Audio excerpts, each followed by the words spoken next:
It is 2023. We are back with another episode, our first episode of the new year. We're super excited. We are in the Sunshine State today, visiting our good friends at CO2Meter, Josh Pringle, and we're in the test lab. On cue. Right on. Oh my!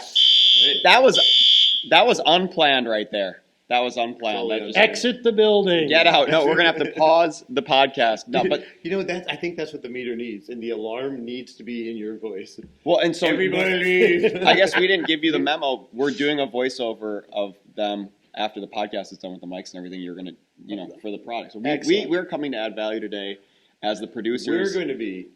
It's what we try to do, right? We're gonna be. I'm we're just- gonna be the voice that says, "Please leave the building." I'm trying to justify the visit to these guys instead of just me wasting his time pulling his leg. You wasted all of our time for the You last got 5 minutes. You got a now. joke for us? I have no jokes today. No. Okay, because one of the resolutions this year was to be more funny. But we're just not funny guys, so it's like Well, we're hoping our guests are How funny. how do you talk about safety? I didn't say and funny be looking. Funny. No, wow, a very real We serious can't note. just be funny or funnier, as most people would say. We have to be more funny. Okay, we're gonna be funnier More than funny. everyone else because the Cute. podcast. Is It's too like you said, serious. too much safety talk. No, not enough. Not- And guess what? CO2Meter, they are a leader in gas detection, and that is what Josh is going to talk to us about today. In fact, you have really a lot of industries being served, and it just goes back to everything we talk about on the podcast, where when you talk about CO2, well, what does that have to do with me? But you end up finding that a lot of different markets, a lot of different products utilize CO2, and you guys are, in restaurants and, in the biomedical space. And why don't you just talk to us a little bit about the industries you're serving and some of the products that you offer? I joke a lot of times if you just followed the delivery truck around, you would figure out how many different organizations, markets, applications are being serviced. I think we have something around 2,000 or 3,000 registered applications for CO2 here at CO2Meter. But like you said, restaurants, bars, nightclubs, stadiums, arenas, medical, incubation, fire suppression. I mean, I could probably go on for a couple more minutes on it. We're extremely fortunate that a lot of these people come to us and share the work that they're doing and the research they're doing in new fields and new applications. I don't think anybody really thought about CO2 and biogas until a couple of years ago, but we knew 10 years ago that people were working on these projects because colleges and universities and researchers were working on those kind of projects ahead of time. So we're very fortunate that we sometimes get a sneak peek into what people are going to be working on, what the future looks like. Early detection, if you will. Kind of There's fitting. your joke Kind of right there. fitting. There we go. That's I can the joke. check that off the box. He literally didn't hear anything you said for the last minute because he was just waiting He was to say waiting for me to that. cue it up. Oh my I can use gosh. it finally. No, bring No, on that cam. we really appreciate you hosting us here today. It's a beautiful new facility you guys have moved into Thank you. here. Appreciate you guys being here. But that's one of the reasons what we really wanted to talk to you about was there are a lot of new uses of CO2, new users of CO2, and like any gas that could displace the oxygen in the air, it can be dangerous if not used correctly. And so that's what you guys provide is that safety and that security. Tell us about that. Like, what do we need? What does somebody that doesn't know a whole lot about CO2 need to know about CO2? Well, we usually start with the building blocks or the basics. We're a very educational first organization. We're trying to educate customers first before we just try to sell them products. So we start with the basics. When the gas is at ambient temperature, it's heavier than air. It's going to collect at the floor first. You can get CO2 poisoning without being asphyxiated. We try to start with sort of those basics so they understand while these people know what we're talking about, while they have a very great idea about the application I'm working on or the business that I'm in, then it's much easier to have a conversation for them about what they're trying to do. So, yeah, that's the way I've always kind of had it explained is CO2 is heavier than air. So it's kind of like when there is a leak or it's being introduced into the environment, it's going to the floor first, like you said. It's like water. If you were just it's gonna flood the floor and start working up. So by the time you actually get it where you're breathing, then that room is full. yeah, So we talk about dangerous. it. We talk about it much like that. We say, CO2 is like a glass of water. You're going to fill it from the bottom up. Nitrogen, argon, helium, and we're doing oxygen deficiency or oxygen displacement.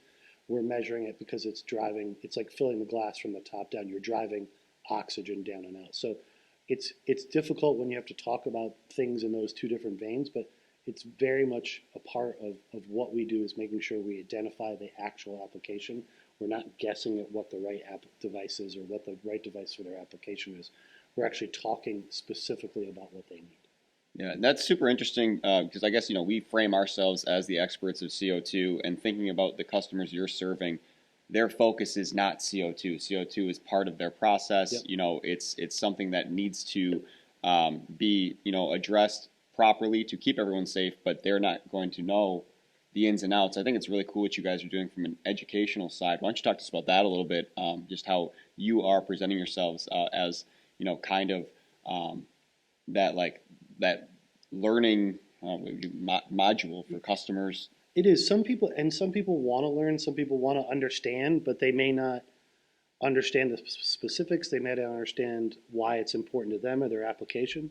One of the things that's important to us is, if a company says they're very safety focused or our employees are our most valuable asset, well, you better walk the walk and talk the talk. You have to be able to say, we're putting the processes in place or the equipment in place to protect people. Here in the testing room as a prime example, we couldn't build a quality and testing lab without putting our own gas detection systems in place, without spending, close to $100,000 on the air evacuation system in this room. Our owners speak very directly to how important our employees are. So even in your typical restaurant or nightclub or arena, even if it's not your employee, if it's a draft service technician, if you're not doing the right thing for them, then you really can't say that you're safety focused or safety first or employee focused. Yeah, so talk about that safety side of it. You walk into a room that has displaced oxygen, and it's not that CO2 is bad, right? I mean, CO2 is not necessarily great for you, but there's CO2 in our atmosphere. I think it's 0.4%, something like that. But it's the displacement of oxygen that's really the problem. But if you walk into a room... Well, let me interrupt, because it's actually two things, Jeff. It's both the displacement of oxygen, but you could be poisoned by CO2 without ever being asphyxiated. So the research that OSHA and NIOSH have done, and it's been backed up, is you could have almost 7% CO2 and be overcome by the CO2 without being asphyxiated. Oh, okay. You won't have the oxygen number move on an oxygen detector. It's possible for it not to move till you get to 7%, and you'd be out and dead at that point. Wait, so what are the side effects, long-term effects of overexposure? So long-term effects are definitely death. We do not want people to die. I'm glad we got our jokes out earlier in the podcast. We typically, as Jeff noted, we're typically talking about CO2 concentrations in normal air at around 400, 450 ppm, 0.4. As you approach, or you have a leak, as you approach, the first value that anybody needs to pay attention to is 5,000 ppm instantaneous. That's the International Fire Code's first threshold for enunciation. OSHA and NIOSH don't really care about CO2 to get a 5,000 time-weighted average. That's all the measurements over an 8-hour period. We're not really talking about health effects to humans, and when I say humans, I mean adult, healthy, no chronic issues, no COPD, asthma, elderly, those kinds of things. OSHA and NIOSH are really not talking about health effects till we get to up above 15,000 ppm, closer to 30,000 ppm where their evacuation number is. The IDLH, independently dangerous to life, safety, and health, is not until 40,000 ppm. But we don't ever want to get there. So we want to start seeing it. We want to start looking at it. We want to start noticing if there's a change long before we get to those higher elevated numbers. So that's why the International Fire Code put 5,000 in as the first number. Well, great. So let me ask you, like, the CGA, the Compressed Gas Association, or other regulatory organizations, who decides or determines or mandates the use of monitors, and what do you need? Who should be looking at utilizing monitors, and what other aspects do they put into use there? So yes, we're a monitoring company, so I'm going to say this. If you've got stored gas, you should consider having a monitor. If you store more than 100 pounds of CO2, you are required by code to put in a monitor or ventilation. And so that's where we're talking. I mean, breweries, little breweries down the street from your house, you know, the fast food joints. I mean, anybody that is using CO2 to carbonate beverage, I mean, there's a legitimate risk. Safety precautions have to be taken, and that's what Absolutely. So in the bulk tank world, in cylinder world, in the bulk tank world, if you have a bulk tank, you got to have a monitor. In the cylinder world, I don't want to parse it out. The 100-pound number is a pretty difficult thing to deal with. But you're typically talking about, you know, this is our standard monitor. You're typically talking about covering about 1,500 square feet per device. So a room this size, your typical bar, restaurant, 1,500 to 2,000 square feet, quick serve restaurant is going to need one device. The sensor, the main monitoring piece, goes at 12 inches off the floor because the CO2 is heavier than air. That's where it's going to collect. You want to have the proper audible and visual notifications to make sure you're warning your employees and any guests. It can include things like strobe lights or get wired to the fire panel or a shut-off valve if the jurisdiction requires that. Now, there's nothing in code today, in the fire codes or the boiler code today, that say you need to have those things. Those are all done by local jurisdictions. So we like to be very clear with people and understand what they need. What does your fire inspector ask for?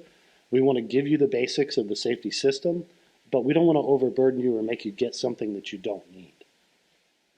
So you're kind of like a walking code book. I mean, you do a lot of working with local jurisdiction then across the country. You're probably very familiar region by region with what requirements are. Do you do a lot of pointing customers to their local jurisdiction? Because I would imagine a lot of times they're coming to you first before they go anywhere else. What is that relationship like? So we try to work very closely with the fire jurisdictions that we've been introduced to or need to introduce ourselves to. I don't want to say that we're there to smooth it over for the customer. That's not our job. Our job is to help you comply to what the local jurisdictional requirements are. But yes, we try to work very closely with the state fire marshals' offices, the fire marshals and inspectors associations. We're there to help educate and advise the customer on what they need to do to make sure they comply. And it's not the same. So, for example, here in Florida, we use the National Fire Protection Association code. What that code says today about CO2 is if you have a known gas, you have to monitor for it. That's pretty simple. But if we were to go to Texas, the state of Texas does not adopt a code all on its own. The state of Texas makes every one of its jurisdictions within the state adopt the code on their own. So what's happening in Dallas may not be happening in Waco or in San Antonio. So that's one of the places where we're very unique as an organization. We're helping the customer work through those subtle nuances to make sure they get what they need to comply. Oh, that's great. So yeah, we'll pimp out the website here and everything. So I know you got a lot of educational materials out there. We'll put that up on the screen at the end of it and do all that. But let's shift gears for a second. Obviously, you're highly involved in all things CO2 as well as other gases. You're a committee member of multiple committees on the CGA. What do it's a new year. What do you see? What's going on in CO2? We had obviously a rough year in 2022. More of the same this year, shortages, contamination issues, you name it, shutting businesses down, or do you see it loosening up? What's going on? Well, I'm glad you asked me that question, Jeff, because I'm glad that we don't have to talk about hydrogen like everybody else is talking about right now. We talk about hydrogen a lot too. So obviously the supply of CO2, the purity of CO2, a lot of those things that happened in 2022 to create, we called it CO2 Armageddon. Those aren't our areas of expertise, but clearly we work with all the people that are producing CO2, storing, shipping, distributing, using it. So we have a very unique perspective on multiple portions of the market and how they're reacting to these things. I don't foresee that 2023 is going to be much different than 2022, except that the Jackson Dome situation they've seemed to be able to repair that facility to the point at which all that gas is usable again. There's a lot of reasons that's happened. A lot of time and effort has gone into making that 25% of the U.S. market come back online. Right.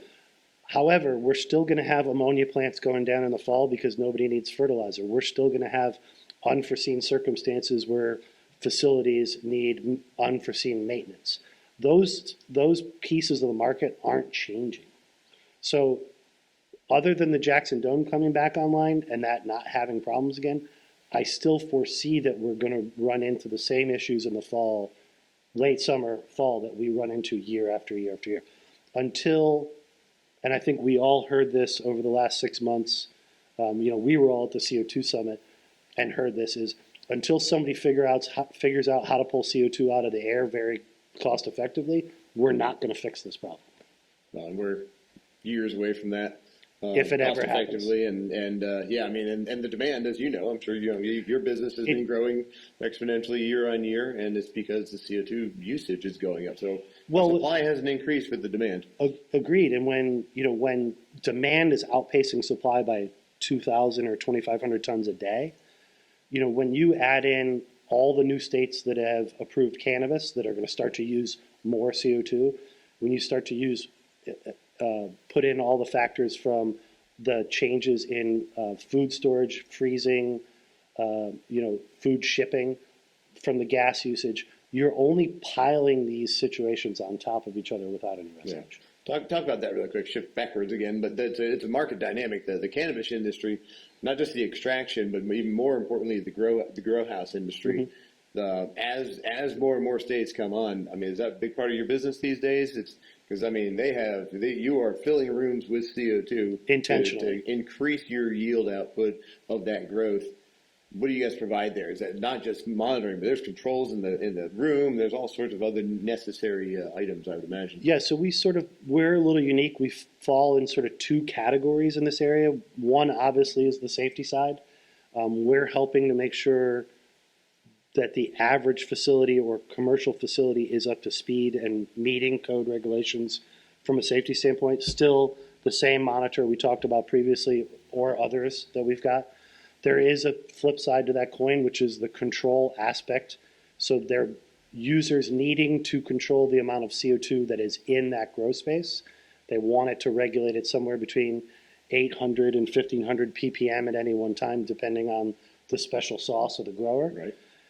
So we do provide devices in that control world. Now, we're very clear, because it's been made very clear to us from a regulatory standpoint, that your control mechanism and your safety mechanism cannot be the same. Mm-hmm. They must be independent devices so that you have redundancy in the system. The fire inspectors do not want your grow controller to also be your safety monitor. They want them independent of each other. They need to be independent of each other. And I think that's one of the things, one of the groups we're really talking to in this particular episode is that, because they are so new. Now, a lot of these grow houses are new and up and coming. Yep. They're expanding, and they're using CO2 perhaps for the first time for a lot of them. So one of the things that helps us is that in that grow world, much like the craft brew world over the last 20 years, is, Joe might grow up and he's the assistant brewer in Sam's brewery. Joe moves on, opens his own brewery. He's carrying a lot of those same principles and practices with him. Yep. From one to the other. So we're very fortunate that as this market, especially the cannabis market and the brewery market, continues to expand, we're seeing people move from facility to facility or from organization to organization. They're saying very specifically, like, I use CO2Meter products in my last facility. I want to use them in my new facility too. That certainly helps. Well, and you're seeing this in real time. I think we kind of get a delayed look in because the permitting required, the way I understand it, you described it earlier, takes a lot of time. And so they're setting up their facility. They're working with you far in advance of it necessarily even being legalized. I actually wish that was the case. In a lot of cases, we always joke about it here. Hey, I got one more thing. Hey, the fire inspector asked me to put in a safety monitor. We never spec'd this in. We're very fortunate in the restaurant world to have partners like Chipotle and Panda and Wendy's and others, where our device, the specific part number, is spec'd in for any new facilities. But with a lot of these newer facilities, especially in the cannabis world, it's the inspector saying at the last minute, I can't give you your certificate of occupancy until you put in a monitor. So we are a little bit behind the eight ball on that. But because of the turnkey nature of the devices we offer, because we offer that support and service to help them get up to speed, because we're going to design the facility for them, we can almost do this in a 24-hour period and get them up and running. That's Yeah. unbelievable. Well, great. So plug the website. Where can we learn more? Where can we get this? If you're an end user and you want to buy direct, you get e-commerce sites.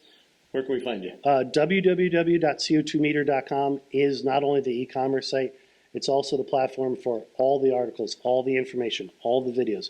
There's no garden wall. There's no pay to play. Everything's available for the end user to use it.